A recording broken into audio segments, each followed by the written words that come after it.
natural disasters, climate change, overcrowding. Big problems demand even bigger solutions. It's a new era for engineering. We can build our way out of anything. To save New Orleans from deadly floods, the world's first floating city, this is mega engineering.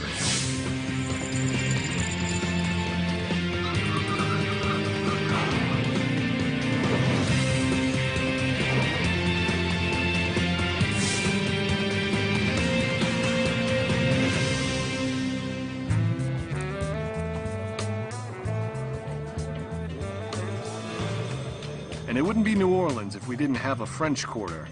Here on New Bourbon Street, we've got one of the best ocean views in the city. Actually, it's all ocean views in this city.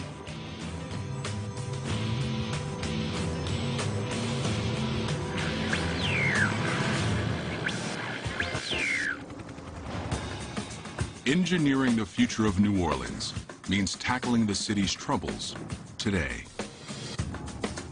This historic city, home of Dixieland jazz, beignets, and buskers, is under siege. Increasingly, fierce hurricanes threaten to drown this jewel of the South. Over 150 years ago, this was America's richest city. But in recent years, devastating floods have brought the Big Easy to its knees. Situated at the bottom of a giant bowl-shaped geological depression, New Orleans is surrounded on all sides by water. Lake Pontchartrain to the north, Lake Borgne to the east, and the mighty Mississippi to the south. Global warming is increasing the number and ferocity of storms. Water levels have risen nearly a foot. And all the while, the city's weight is causing it to sink slowly into the wet Louisiana soil at the rate of an inch a year. When Hurricane Katrina hit the city in 2005, the storm surge submerged 80% of New Orleans.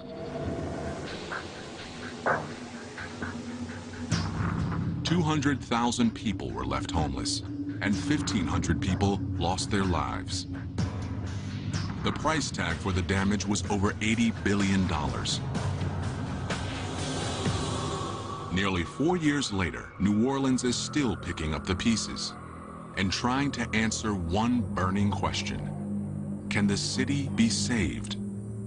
Over 160,000 citizens who evacuated during Katrina have never returned.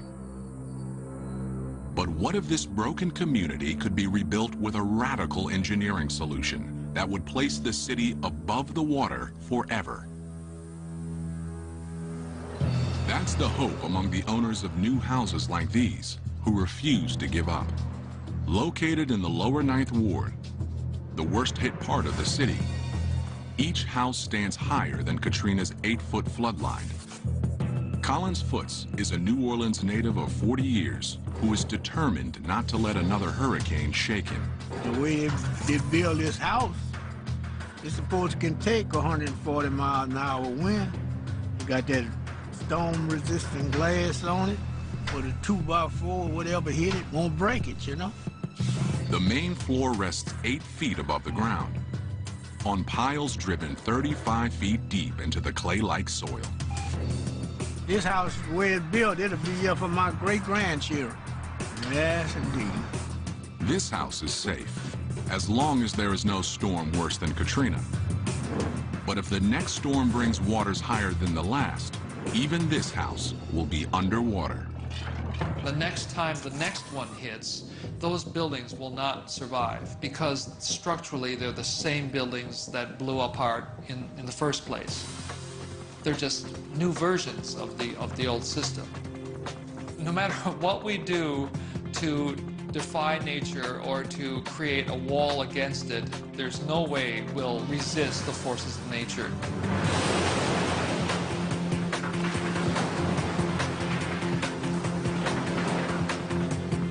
So rather than fight the inevitable, some engineers are proposing an audacious new plan. Float the entire city. By cutting the cord with land, homeowners will always remain high and dry. And there are financial advantages. Collins Foot's house requires costly support piles driven deep into Louisiana's wet clay soil, as well as expensive storm-resistant glass and wood. Neither would be required in a new New Orleans, floating offshore from the old city, rising and falling with the water, no longer drowning beneath it. So in a way, we're asking nature, can we borrow the water and try this experiment with the hope that the conclusion of the experiment will make our relationship with nature that much better globally. It's not as crazy as it sounds. Technology has recently caught up to the idea. Advances in material science, nautical design, and maritime construction make a floating city possible. Can you build it? Yes, you can. Whatever it is, yes, you can build it. It's not a question of whether you can do it, it's a question of how you do it. For a floating New Orleans to succeed, it has to do one thing the old city couldn't. Survive a killer hurricane. To do that, designers will need to study Hurricane Katrina and the engineering failures that ensued. Until we learn the lessons from nature, we will continue to have buildings and environments that are devastated by natural disasters. And New Orleans is a perfect example of that.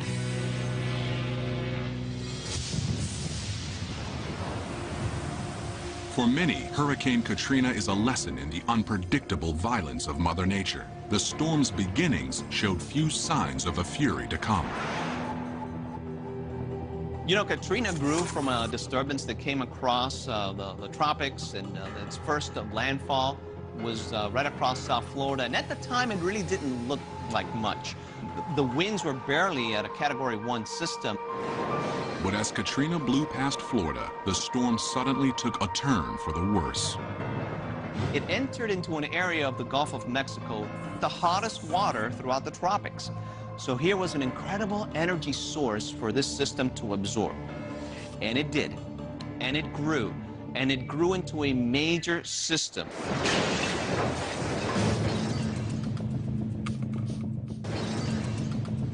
As the hurricane bore down on New Orleans, an evacuation call was made.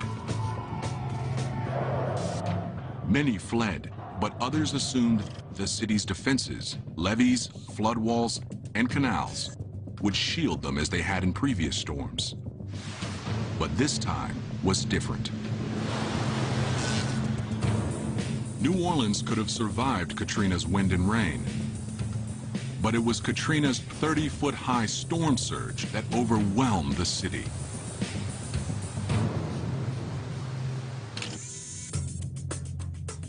As Hurricane Katrina made landfall on the morning of August 29, 2005, excess water from nearby Lake Bourne surged into the industrial canal that borders the lower Ninth, quickly overtopping the flood walls. At the same time, a 15-foot-high storm surge from Lake Pontchartrain drove up the 17th Street and London Avenue canals, flooding the city. Altogether, 83 of New Orleans' levees failed. You can engineer to withstand a certain amount of wind speed or wind force. But the most difficult thing to try to protect against is storm surge. A wall of water anywhere between 10, 15, or 20 feet high.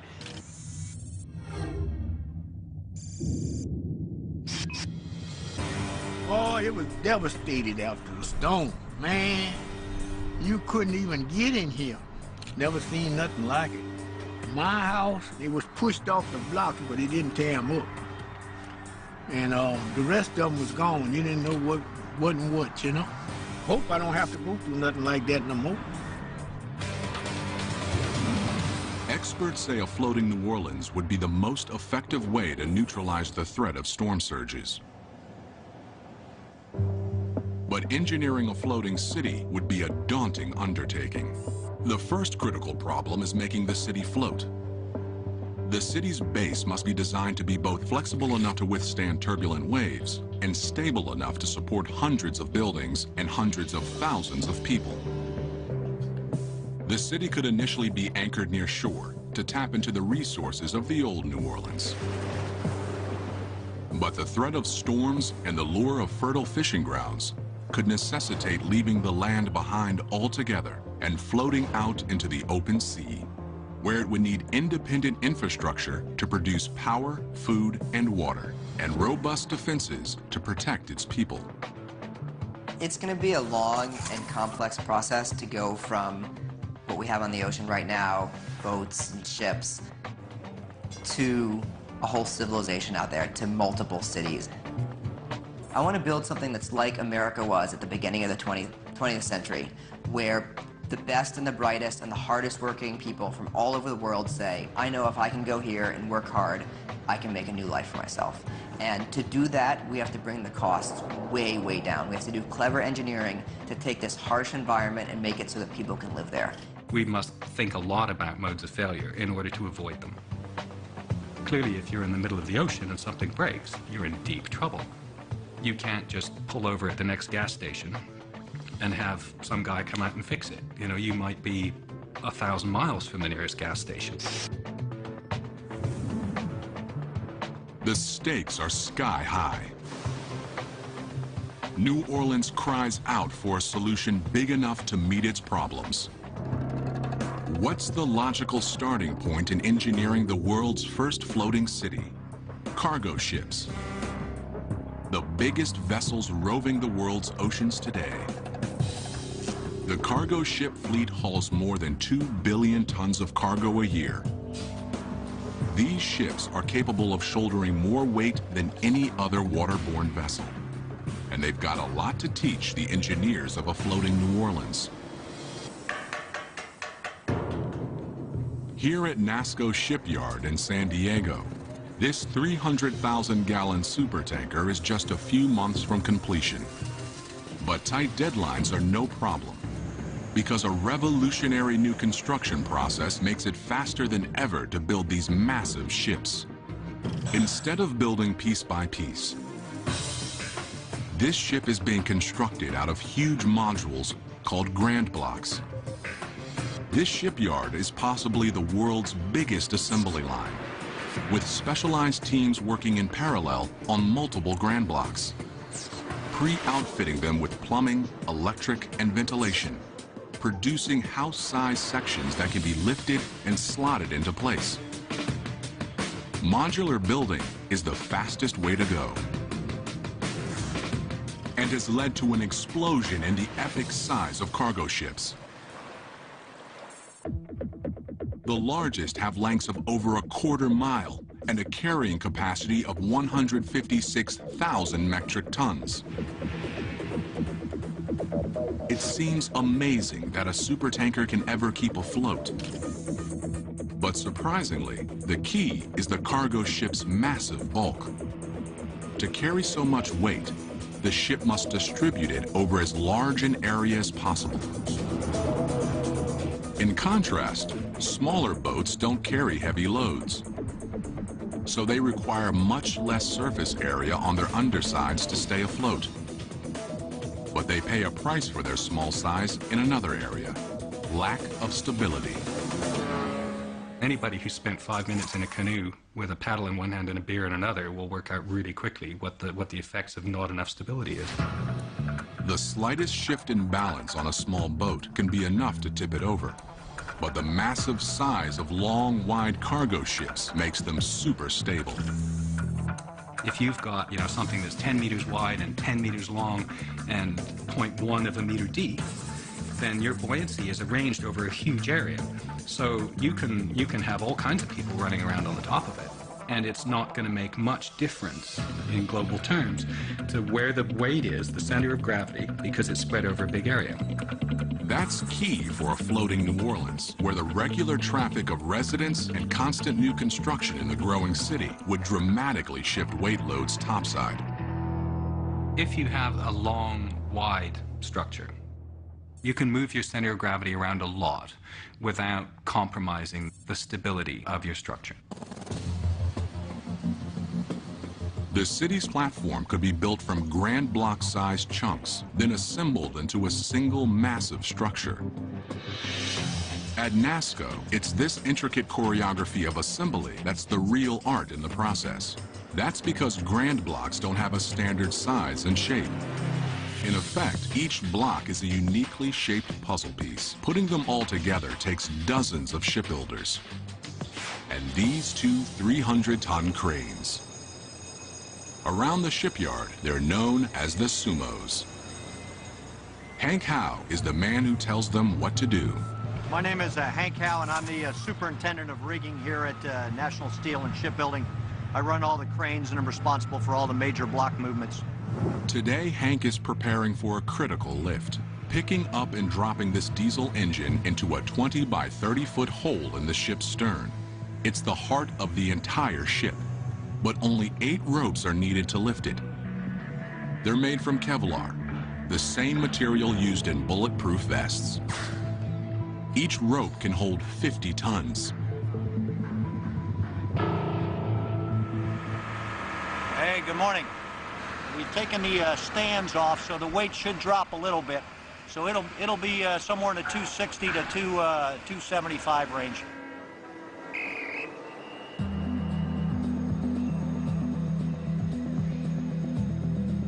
Hank has supervised over 700 grand block lifts in his career. He says each lift is a unique puzzle, since every block is shaped and outfitted differently than its neighbor. Once the block is in position above the ship, it's ready to be lowered into place. And as you can see, there's an awful lot of tight clearances and tolerances. And the number one thing we want to do is get it down safely and not cause any damage. Hank and his team work with the crane operator 17 stories above them, nudging the 280-ton engine back and forth by millimeters, finessing it into place. Finally, Hank gives the word, and the engine settles onto its mount. My boss, when I first started working here, they said that shipbuilding is the 3 Ds. It's dirty, dangerous, and it's demanding. And in this particular case, I want to make sure that we don't ever look back on it and say we should have done something differently, either because we hurt somebody or because we damaged something. So I've got one of my guys that has on his helmet, it says chess, not checkers. And that's what we're trying to do.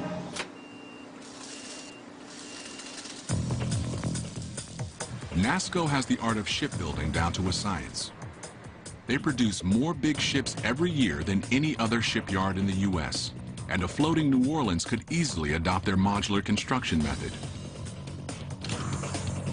But while cargo ships would inform the platform design of the city, there would have to be significant differences. Building a ship large enough to support an entire city would require too much steel.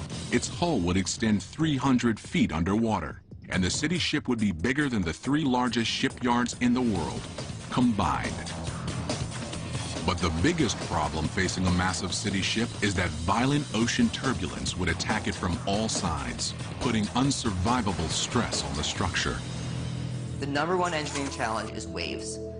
Waves are big, they're unpredictable, they have tons of energy in them. Wave action in the ocean is not a simple matter of water coming up and down. It's moving, it's actually rotating. Waves will be coming in quite often from different directions at the same time. So what we have to do is assume worst case. So if the vessel's being supported on its extreme ends, that's one thing. But what if it's being supported on its extreme ends and it's being twisted at the same time?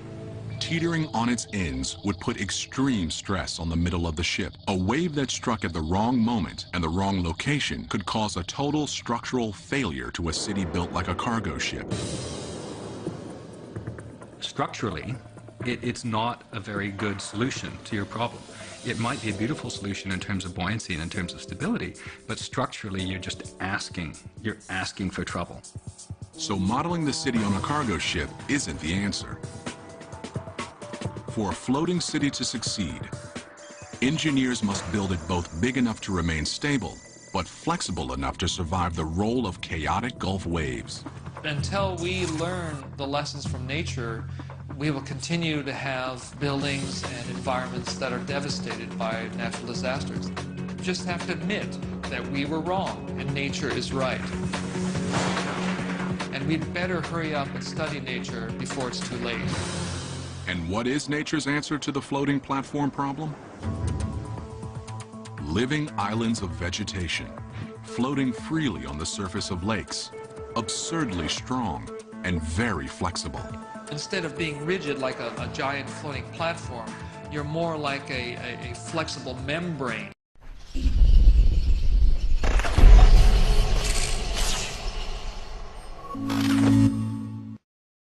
So as the ocean waves pull and twist and push, the structural system is giving away to that. It flexes with it like a living organism. Floating islands form when the root systems of water plants fuse together and detach from the muddy lake bottom. Up to 6 feet thick and with an area over 20 acres, they are found throughout the world. And here on Lake Titicaca in Peru, they have inspired man-made plant platforms capable of supporting villages of 2,000 people. These islands point the way for a floating New Orleans. Not a single rigid structure, but hundreds of small interlocking platforms join to form a massive superstructure, big enough to stay stable, but flexible enough to roll with the water.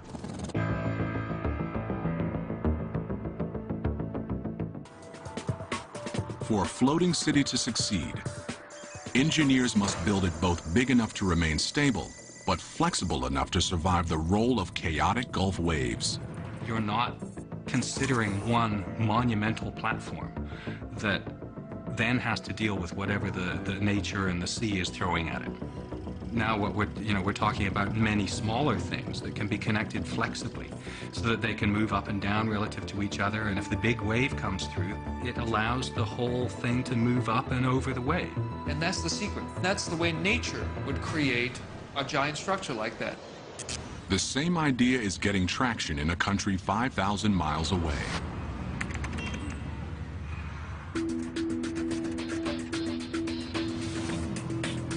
Like New Orleans, the Netherlands has battled the sea for centuries. It lies below sea level and is protected by dikes, high flood walls similar to levees. But sea levels are rising, creating what the Dutch call new water. Expanding lakes on Amsterdam's edges that strangle growth and threaten to put the city underwater. This has led to a radical new solution. An increasing number of families are choosing not to avoid the water, but to move on top of it into houseboats.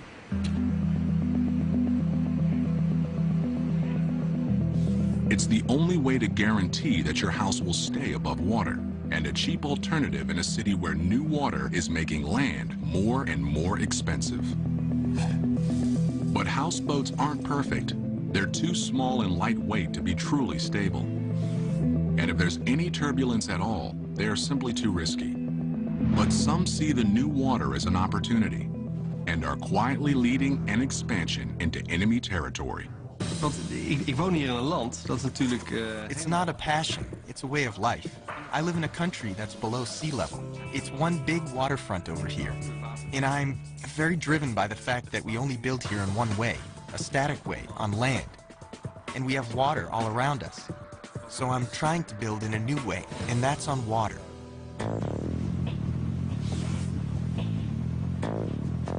This is Cohn's shot across the bow in the floating city revolution. A two-story house where the first floor actually sits below the waterline.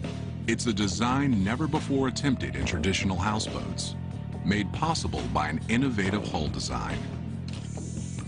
Most houseboats have a shallow hull with a high center of gravity, an inherently unstable design.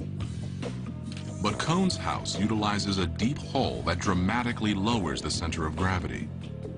Additionally, a ring of dense concrete around the edge of the hull helps distribute the load across the entire floating house. It means the structure is much less sensitive to waves than a traditional houseboat would be, yet still moves up and down with minor fluctuations in water levels. In the new New Orleans, deeper platforms under taller buildings would stabilize them, and ringing platforms with concrete would neutralize the shifting weights of the working city above. For Cone, individual houses are only the beginning. Well, if you're talking about urban development, it's not only about housing.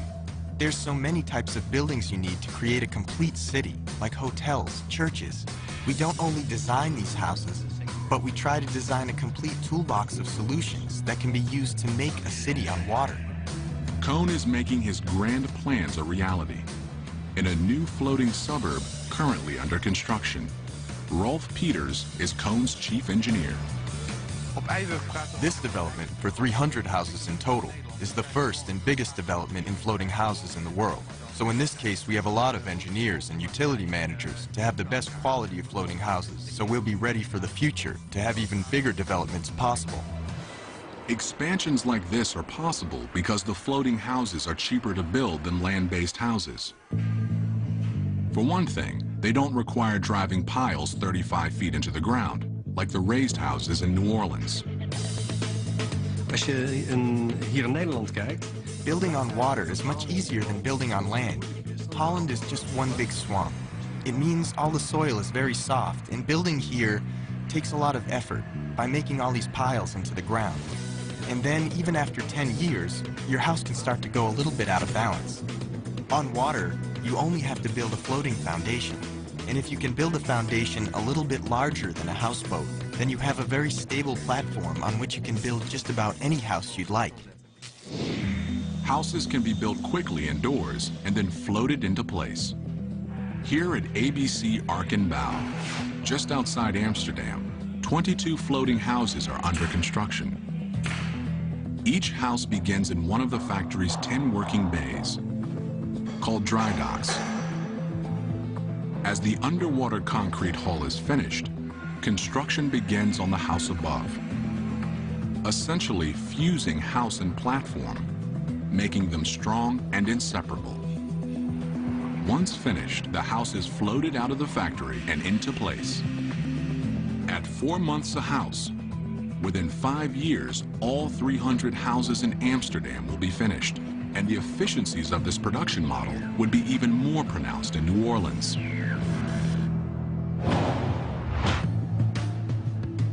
Thousands of buildings could be built in just a few years in a land-based factory, then floated out to the city and connected to each other.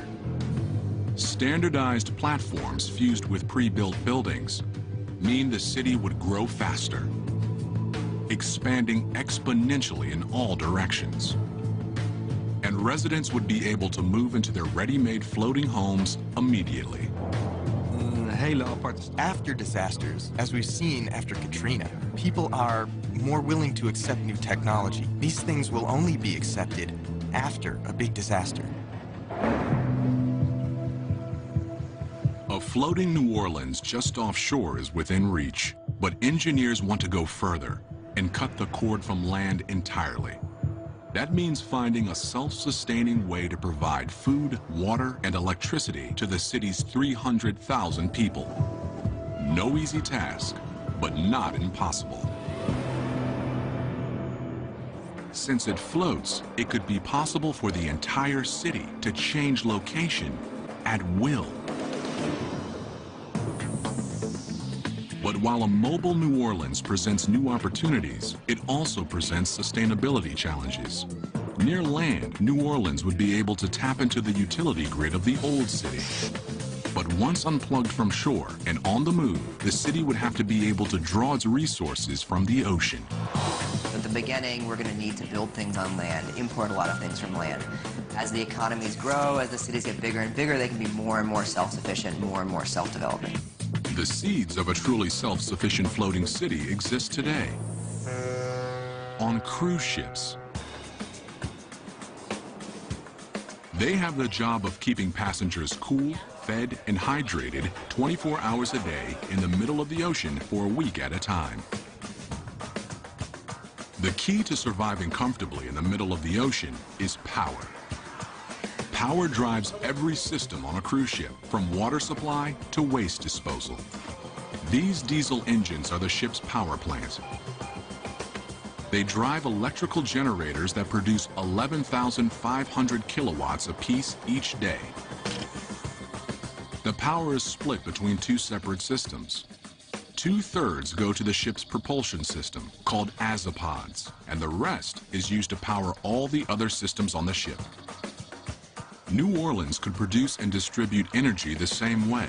Engines could power generators, pumping electricity into a power grid embedded in the floating platforms. But such a system would need to be 100 times larger. And it would need fuel, a lot of it. A cruise ship needs 300,000 gallons of diesel fuel a day. A floating city with a population of 300,000 and significantly more infrastructure would need 1,000 times as much. Burning this much diesel fuel would result in an environmental disaster. Instead, the New Orleans could power its generators with alternative fuels. Wind turbines have the same energy output as a ship's diesel engines. Solar panels could feed additional energy into the power grid. But the greatest source of power available to a floating city would be the ocean itself. It's a method of generating power called ocean thermal energy conversion. The basic idea is that the water temperatures of the ocean vary quite a bit from the warm surface to the very, very cold depths. And that temperature differential can be translated into electrical energy. The principle is the same as that in heat pumps found in refrigerators and air conditioners.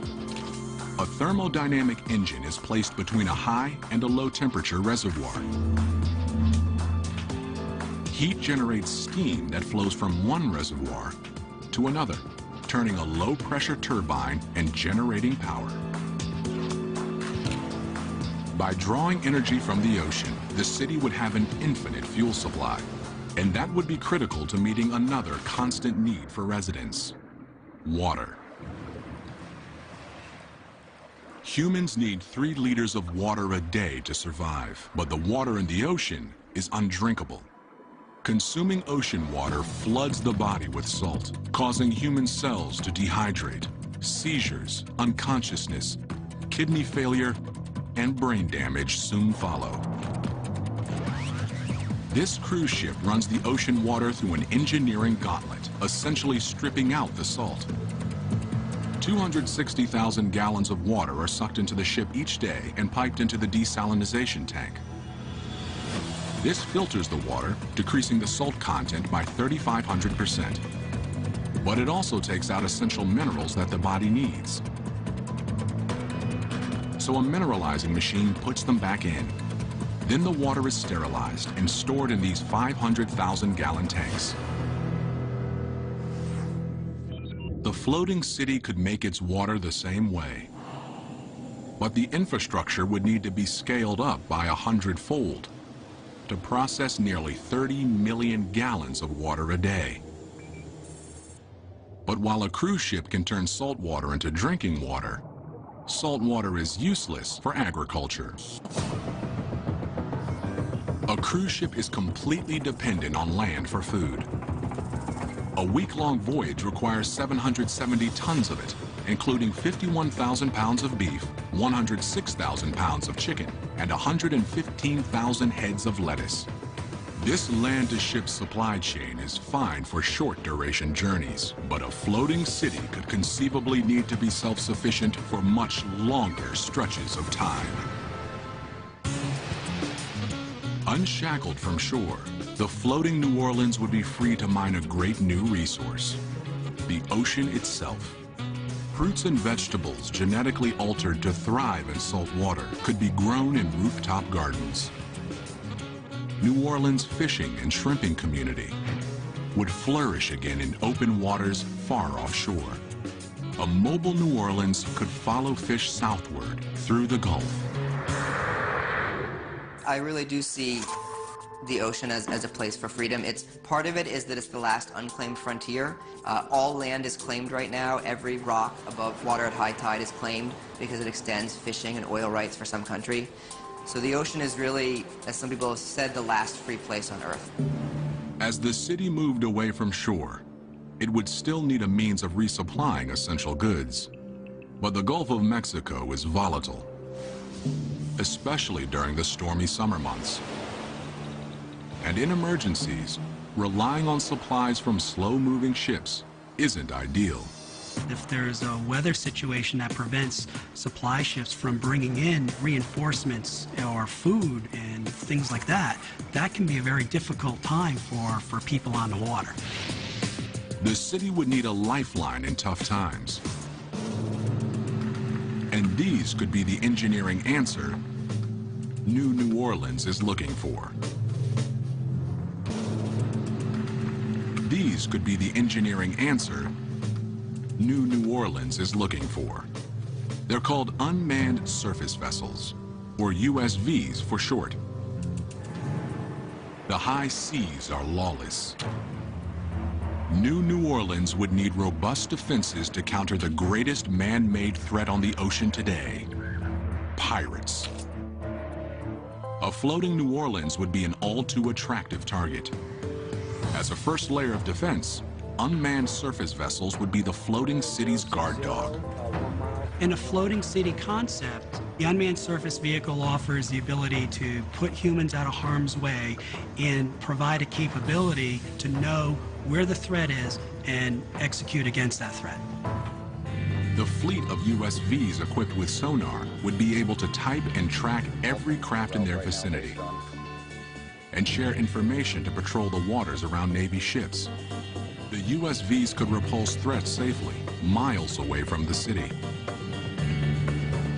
Today's threats that are emerging are faster, stronger, quicker, and these unmanned surface vehicles are geared to respond rapidly to those threats.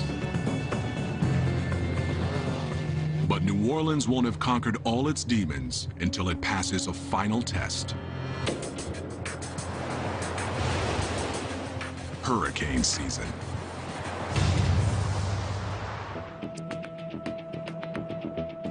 If New Orleans became a floating city, killer storms would test the ingenuity of its engineers and the faith of its residents, early and often.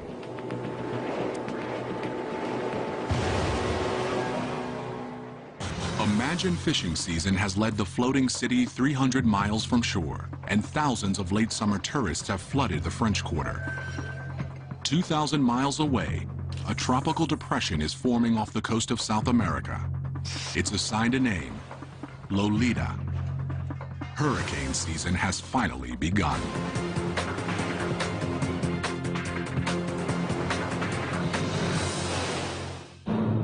Now, typically, most systems happen throughout the Atlantic Ocean.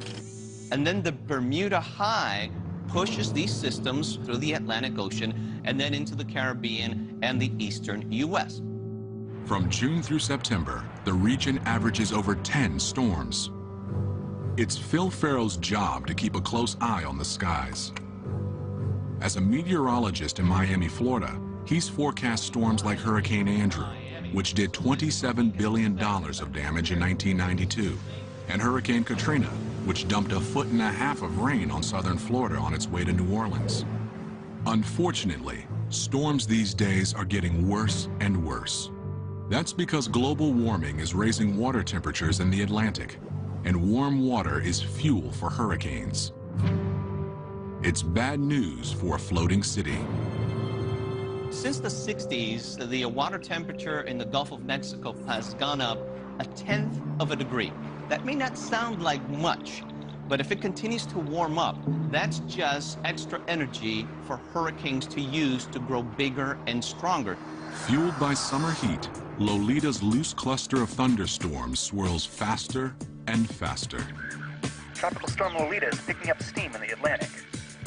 We're going to keep an eye on this one and keep you updated as the situation changes. As Lolita pushes into the Gulf, it feeds on energy in the hot water currents beneath it.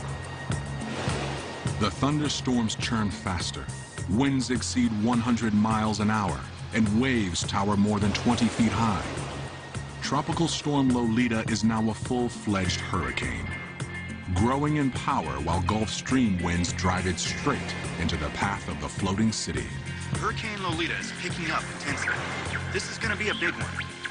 If you're out in the open water, you are on your own.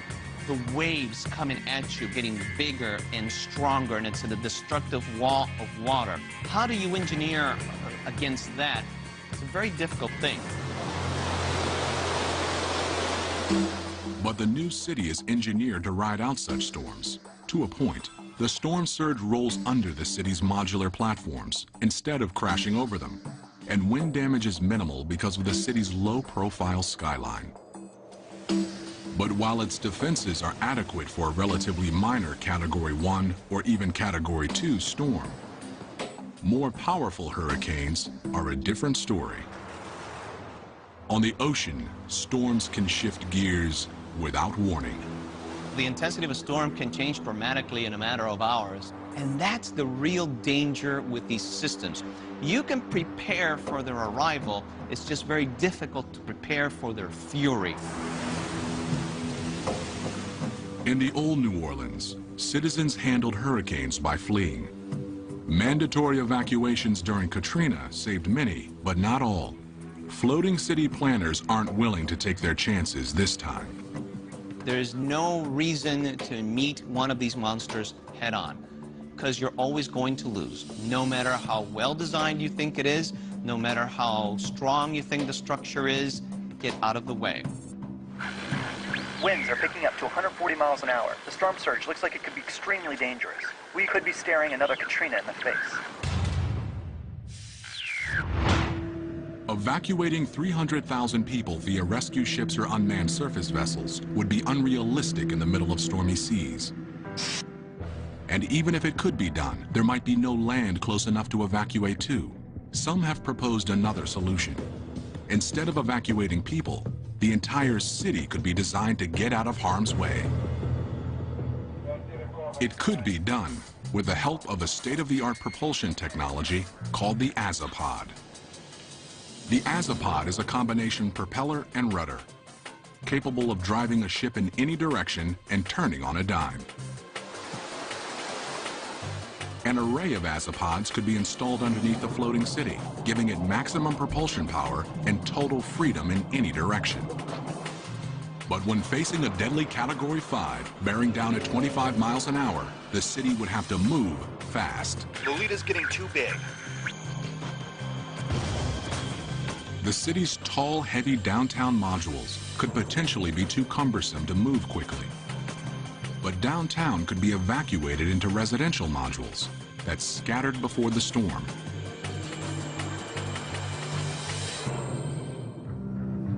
And could regroup miles away in calm waters.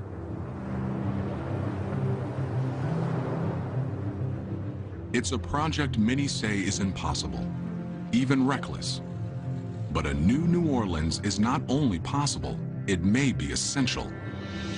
It's creating an experimental stage where we can take the most sensible technologies we have today and the most sensible social structures and say, okay, let's try this.